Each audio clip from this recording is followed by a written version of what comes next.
લોકતંત્રમાં લોકશાહીમાં જનતાનો જે જનાદેશ હોય એ જનાદેશનું સન્માન હંમેશા કરવાનું જ હોય છે। સાથે સાથે જે ઉમેદવારો ચૂંટણી જીત્યા છે આમ આદમી પાર્ટીમાંથી અને જનતાએ એમને પોતાની સેવા કરવાની તક આપી છે, તો એ તમે ઉમેદવારો જે વિજેતા બન્યા છે એમને હું શુભકામના પાઠવું છું। સાથે સાથે જનતાની સેવા કરે અને જનતાને ગમે ત્યારે પણ તકલીફ હોય, વેદના હોય કે કાંઈ કામકાજ હોય તો લોકોની સેવા કરે એવી મારી સર્વે વિજેતા ઉમેદવારોને મારી શુભકામના છે।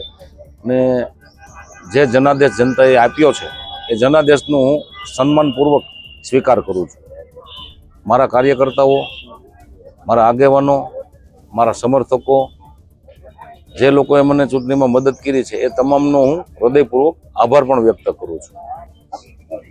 લોકતંત્રમાં લોકશાહીમાં જનતાનો જે જનાદેશ હોય એ જનાદેશનું સન્માન હંમેશા કરવાનું જ હોય છે।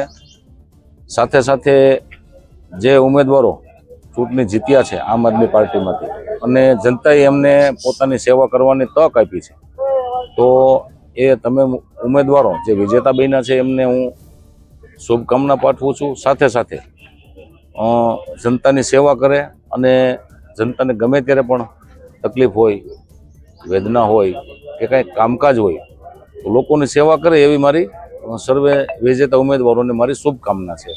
અને જે જનાદેશ જનતાએ આપ્યો છે એ જનાદેશનું હું સન્માનપૂર્વક સ્વીકાર કરું છું।